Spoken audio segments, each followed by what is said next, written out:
कि सबसे पहले हमने मेवाड़ पढ़ा, मेवाड़ शाखा पूरी पढ़ ली, डुडाड़ पढ़ ली, और डुडाड़ में हमने पढ़ा अलवर को, है ना। डुडाड़ में अलवर, लास्ट में अलवर पढ़ रहे थे, अलवर और शेखावाटी और उनियारा।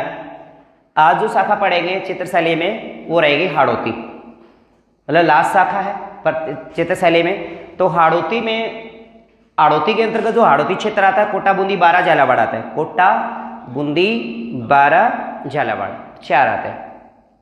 परंतु चित्रशैली की अगर शाखा में बात करें, डुडाड़ शाखा के अंतर्गत कोटा आएगी, बूंदी आएगी, झालावाड़ आएगी, परंतु बारा नहीं आएगा, क्योंकि बारा जिला तो बाद में बना है, 94 के समथिंग बना है, तो 12 जिला नहीं आएगा इसमें। तो 3 मुख्य है हाड़ौती क्षेत्र के अंतर्गत, 3 रियासत आएंगे यहाँ पे, एक तो बूंदी, कोटा और झालावाड़। तो सबसे पहले अगर हम बात करें हाड़ौती की, तो हाड़ौती शाखा में 3 तो ये आएंगे, कोटा बूंदी झालावाड़, कोटा बूंदी झालावाड़। अब ध्यान से सुनिए एक एक बातें। अब कोटा बूंदी झालावाड़ 3 तो ये एरिया आएंगे। एक मैंने कहा था, एक आता ठिकाना, इसका नाम है दुगारी। कौन सा? दुगारी। और हाड़ौती शाखा के अंतर्गत कोई भी उपचित्र शैली नहीं है, ये बात आपको विशेष याद रखनी है। जबकि रियासत काल के अंतर्गत जैसे कोटा बूंदी झालावाड़ और ये इनका दुगारी ठिकाना, रियासत काल में भित्ति चित्रण की दृष्टि कोटा बूंदी क्षेत्र न कि झालावाड़, कोटा बूंदी क्षेत्र है भित्ति चित्रणों के लिए सर्वाधिक विकसित रहा है। और ये एकमात्र ऐसी चित्र शैली है जिसके अंदर सोने चांदी का प्रयोग हुआ है, सोने और चांदी का, सोने चांदी का सर्वप्रथम अगर प्रयोग हुआ है तो हाड़ौती के अंदर हुआ, हाड़ौती शाखा में। एक बात आपको ये सबसे महत्वपूर्ण याद रखना है। बाकी में आपने जस्ते की बात की, तो जस्ते में किस में हुआ था? जयपुर वाली में जस्ते का प्रयोग हुआ था, जयपुर चित्र शैली में। और यहाँ पे सोने चांदी का जो प्रयोग हुआ है वो हाड़ौती शैली में हुआ। इसके बाद अगर हम बात करें इनकी शैलियों में, जैसे सबसे पहले बूंदी की बात करते हैं। कौन सी? बूंदी चित्र शैली।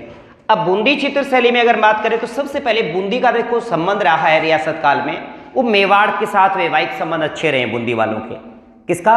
बूंदी वाले शासकों का या मेवाड़ वाले शासकों का बूंदी के राजवंश से वैवाहिक संबंध ज्यादा रहे। तो इसका मतलब प्रभाव किसका रहेगा? रिश्तेदारी को प्रभाव तो पड़ेगा। तो निश्चित बात है कि बूंदी के ऊपर जो प्रभाव था वो मेवाड़ शैली का था, और मेवाड़ शैली पर मुगल शैली का भी प्रभाव रहा है, मुगल शैली का भी प्रभाव रहा है। तो इस बूंदी चित्र शैली के ऊपर एक तो मेवाड़ शैली का प्रभाव है, मेवाड़ शैली से प्रभावित है। परंतु अगर मिश्रित माने, मिश्रण माने ये, तो एक तो मेवाड़ शैली और मुगल शैली का मिश्रण माना जाएगा। अगर हम बात करें कि इसका विकास या प्रारंभ किसके काल में हुआ, तो सुरजन के काल में हुआ था, सुरजन हाड़ा। और स्वर्ण काल है महाराव उमेद सिंह के काल में स्वर्ण काल माना गया है।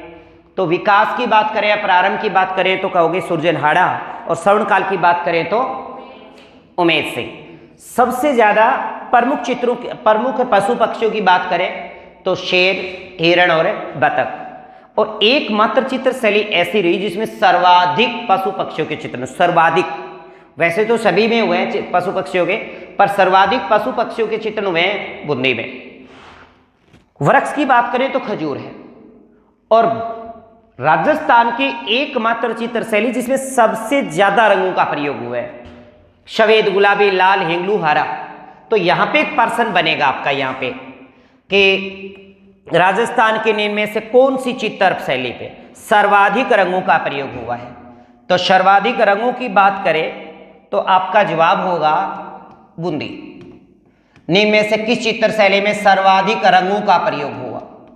सर्वाधिक रंगों का प्रयोग, तो इस चित्र शैली में सर्वाधिक रंगों का प्रयोग हुआ है। बूंदी चित्र शैली में सर्वाधिक रंगों का प्रयोग हुआ है। विशेषता की अगर हम बात करें तो राजस्थान की सभी शैलियों से प्रभावित है। जबकि आपको एक पता है कि राजस्थान की एक चित्र शैली ऐसी भी है जो किसी भी चित्र शैली से प्रभावित नहीं है, वो आपकी जैसलमेर। जैसलमेर चित्र शैली पर किसी भी शैली का प्रभाव नहीं था, परंतु बूंदी चित्र शैली राजस्थान की एकमात्र चित्र शैली ऐसी है जिसके ऊपर सर्वाधिक प्रभाव था। सभी चित्र शैलियों का प्रभाव, यानी 2% अच्छे बन गए। राजस्थान की ऐसी कौन सी चित्र शैली है जिस पर किसी भी चित्र शैली का प्रभाव नहीं था? जैसलमेर, जिसका प्रसिद्ध चित्र है मूमल। कौन सा है? मूमल। जबकि राजस्थान की कौन सी चित्र शैली पर सभी शैलियों का प्रभाव रहे? बूंदी पर, बूंदी का रहे। अगर हम बात करें अन्य पे चित्रों की विशेषता में, एक बारिश का यानी आसमान के अंदर काले बादलों का चित्रण हुआ, वर्षा का चित्रण हुआ। थोड़ा सा मैं बता देता हूँ आपको, काले बादलों का चित्रण हुआ है, काले बादलों का, काले बादल होंगे, बरसेंगे तो बरसात का चित्रण है, बरसेंगे तो साथ में बिजली के भी चित्रण है। तो काले बादलों का चित्रण, बरसात का मौसम यानी भारी बरसात के चित्रण, और बिजली के चित्रण यानी आकाशीय बिजली के चित्रण, और इसके साथ वर्षा के चित्रण हो ही गए। और जब वर्षा होगी वहाँ पे क्या होंगे, हरी भरी हरियाली होगी, तो हरियाली हरे भरे यानी पेड़ पौधे, और पेड़ पौधों पर चहचहाते पशु पक्षी, नहीं पक्षी, चहचहाते पक्षी, और इर्द गिर्द में पहाड़ी के तलहटों में विचरण कर रहे हुए अन्य जीव जंतु, अन्य जीव जंतु। अर्थात हम कह सकते हैं कि बूंदी चित्र शैली एकमात्र ऐसी चित्र शैली है जिसमें सर्वाधिक पशु पक्षियों का चित्रण हुआ, सर्वाधिक पशु पक्षियों का चित्रण हुआ। तो पशु पक्षियों का सर्वाधिक चित्रांकन किया गया, इसीलिए इसे पक्षी शैली भी कहा जाता है। राजस्थान के निम्न में से कौन सी चित्र शैली में सर्वाधिक पशु पक्षियों का चित्रण हुआ, तो बूंदी में।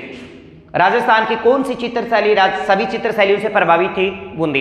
एक बार प्रश्न आया था कि वर्षा में नाचते हुए मोर का चित्रण किस चित्र शैली में हुआ, तो वर्षा में नाचते हुए मोर की बात आए तो मैंने आपको बोला कि वर्षा यानी आसमान से काले मंडराते हुए काले बादल, घनघोर बरसात, कड़कती हुई बिजली, समुद्र में या नदियों में लहराती हुई जल तरंगे। ये नॉर्मल सी बात है। जहां बरसात की बात आएगी तो कॉमन बात है कि बरसात होएगी तो बादल होएंगे, बरसात, बिजली, और उसके बाद पेड़ पौधे हरे भरे, और हरे भरे पेड़ पौधों पर चहचहाते पक्षी, और साथ में बगल में विचरण करते हुए पशु मिलेंगे, कॉमन सी बात है। अब इसका मतलब ऋतु का भी वर्णन हुआ है।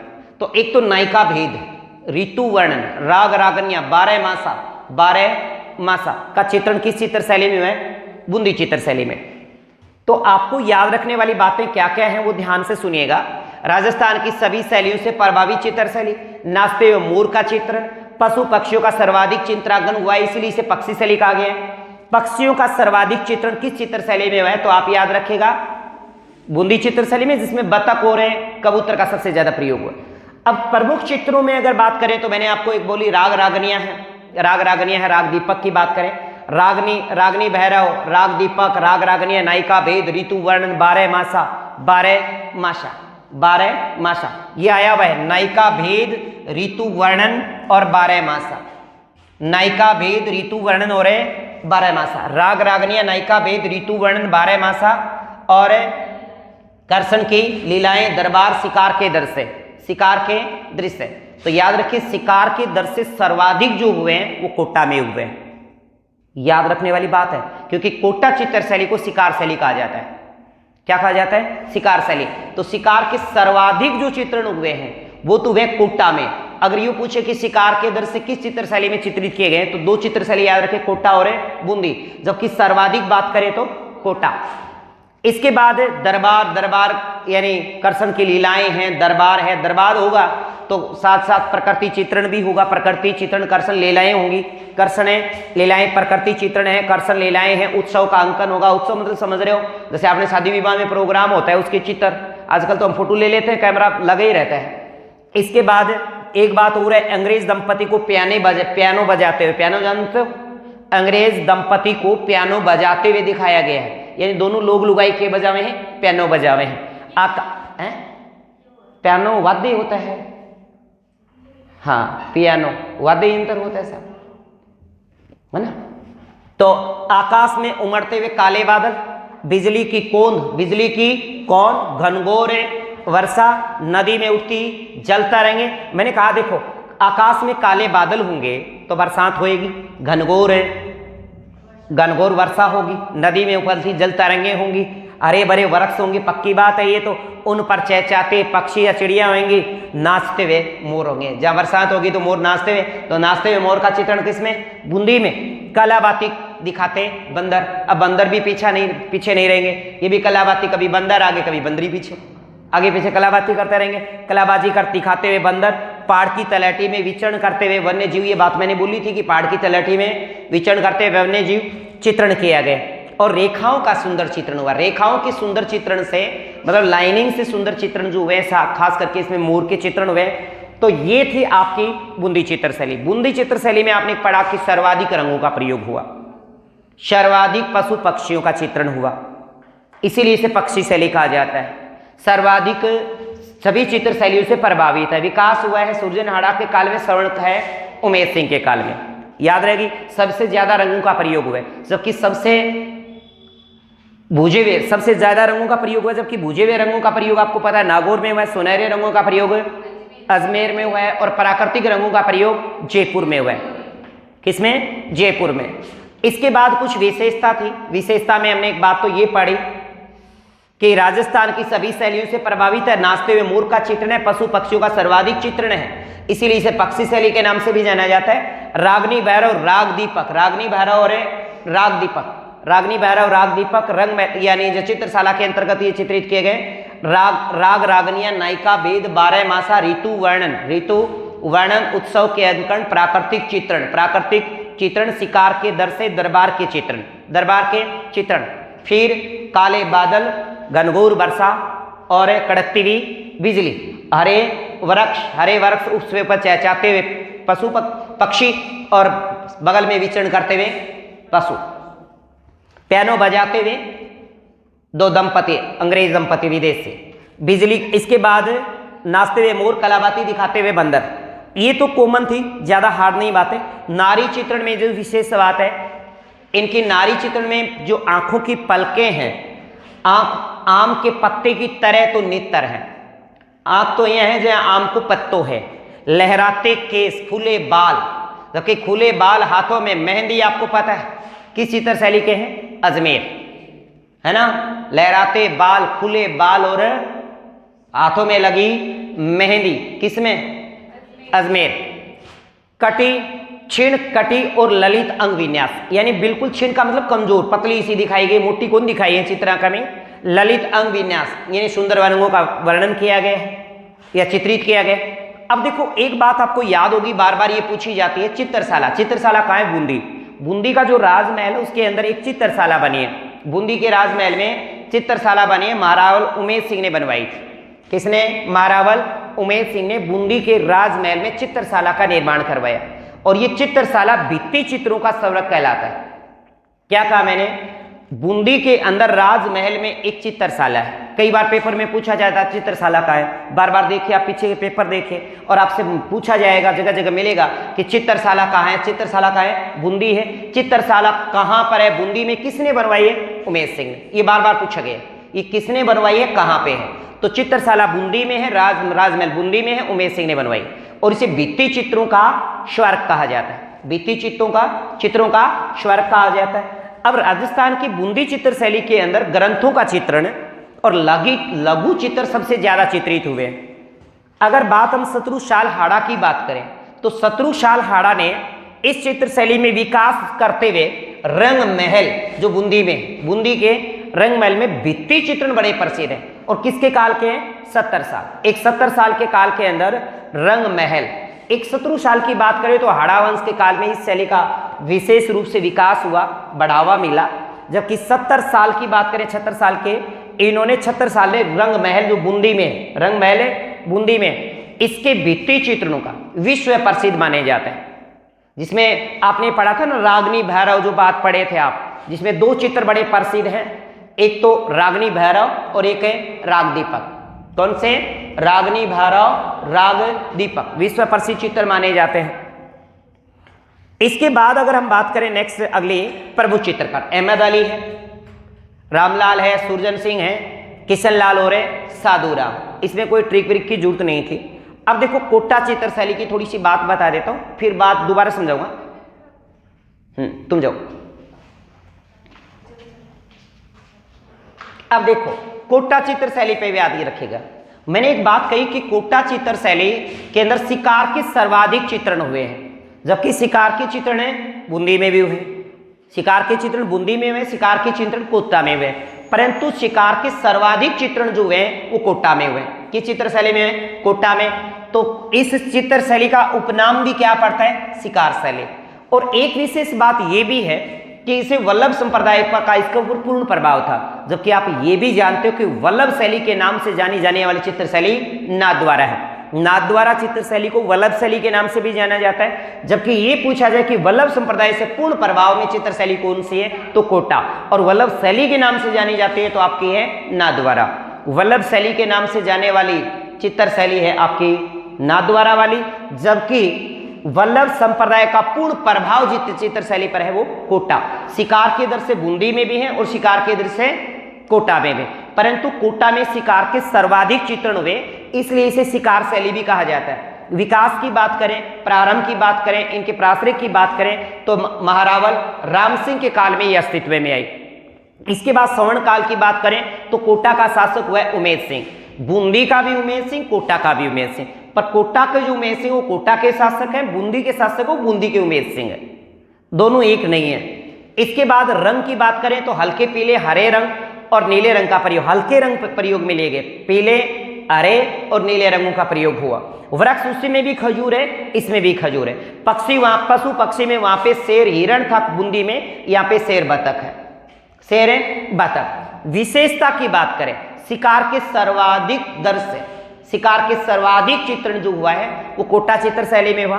नारियों की शिकार करते हुए दिखाया गया, राजा और रानियों के द्वारा, महिलाओं के द्वारा शिकार करते हुए दृश्य दिखाए गए वो चित्र शैली में। और एक कांटा निकालती हुई बेटी कांटा निकालती हुई महिला के चित्रण है, पैर से कांटा निकालती हुई नायिका के चित्रण है, नारियों के शिकार के दृश्य है, जुलूस के चित्रण है, हाथियों की लड़ाई के चित्रण है, हाथियों की लड़ाई के चित्रण है, 12 मासा और दरबारी दृश्य। जबकि दरबारी दृश्य आपको पता है कि बूंदी में भी है और कोटा में भी है, पर यहाँ पे विशेष क्या है, वो विशेष बात ये याद रखना है कि यहाँ पर एक तो आपकी नारियों को शिकार करते भी दिखाया गया, हाथियों की लड़ाई के चित्रण है, बेटी की विदाई के चित्रण है और पैर से कांटा निकालती हुई नायिका के चित्रण है। ये विशेषता अन्य में नहीं है। एक तो नारियों को शिकार करते हुए दिखाया गया, जुलूस के चित्रण है, हाथियों की लड़ाई के चित्रण तो देखो आमेर में भी मिले हैं, उदयपुर में भी मिले हैं। तो हाथियों की लड़ाई के चित्रण तो इतने विशेष नहीं जितना कि नारियों को शिकार करते हुए दिखाया गया। और जुलूस के चित्रण की बात करें, बेटी की विदाई का चित्रण की बात करें, पैर से कांटा निकालती हुई नायिका की बात करें, तो ये चित्रण हुए आपके कोटा में। एक रागमाला सेट की आप बात जानते हो कि रागमाला सेट कोटा चित्र शैली में 1768 ईस्वी में डालूराम ने चित्रित किया था, और रागमाला सेट में सबसे बड़ा चित्र माना जाता है रागमाला सेट 1768 में डालूराम के द्वारा चित्रित किया गया और रागमाला सेट में सबसे बड़ा चित्र माना जाता है। इसके प्रमुख चित्रकारों की बात करें तो डालूराम, लच्छीराम, नूर मोहम्मद, डालूराम, लच्छीराम, नूर मोहम्मद, रघुनाथ, गोविंद राम, लक्ष्मी नारायण, लालचंद, इसके प्रमुख चित्रकार हैं। अगर हम बात इसके बाद कोटा चित्र शैली के बाद इसी छोटा सा चित्र शैली है झालावाड़ आपको पता है कि कोटा से अलग हुआ था। किससे? कोटा रियासत से। जब 1838 में कोटा से अलग होकर के पृथक करके अंग्रेजों ने एक अलग रियासत बनाई थी, वो नाम जाना गया था झालावाड़। अंग्रेजों के द्वारा निर्मित जो रियासत है वो आपकी झालावाड़ है। कौन सी? झालावाड़। और मुगल शासकों के द्वारा निर्मित है वो है कोटा। कौन सी? कोटा। और अंग्रेजों के द्वारा निर्मित जो अलग से बनाई गई रियासत थी वो कोटा से अलग करके झालावाड़। झालावाड़ चित्र शैली पर कोटा का प्रभाव तो रहेगा, बूंदी का भी प्रभाव रहेगा। तो यहाँ के मंदिरों और महलों के भित्ति चित्रण का कार्य होता है। साथ में झालावाड़ के जो राजमहल में श्रीनाथ जी के, यानी श्रीनाथ जी के, श्री कृष्ण के, राधा कृष्ण की लीलाओं के, रामलीला और राशि वैभव के भित्ति चित्रणों का यहाँ पे चित्रण हुआ है। ये कोई ज्यादा विशेष चित्र शैली नहीं है, जबकि खास आपको क्या रखना याद है? कोटा और बूंदी। बूंदी में सर्वाधिक पक्षियों के चित्रण, जबकि सर्वाधिक शिकार के दृश्य कोटा में। किसमें? कोटा में।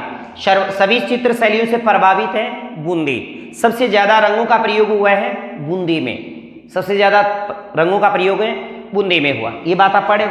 जबकि कोटा में एक अलग है कि पैर से कांटा निकालती नायिका है, जुलूस के चित्रण हैं, जुलूस के चित्रण भी आते हैं, बेटी की विदाई के चित्रण भी है, नायिका के द्वारा या रानियों के द्वारा शिकार करते हुए दिखाया गया, और शिकार के सर्वाधिक जो चित्रण है वो कोटा चित्र शैली में। ये आपको विशेष याद रखना है। एक इसमें कोटा चित्र शैली का रागमाला सेट। रागमाला सेट जो डालू राम के द्वारा 1768 में चित्रित किया गया था, ये रागमाला सेट में सबसे बड़ा चित्र माना जाता है।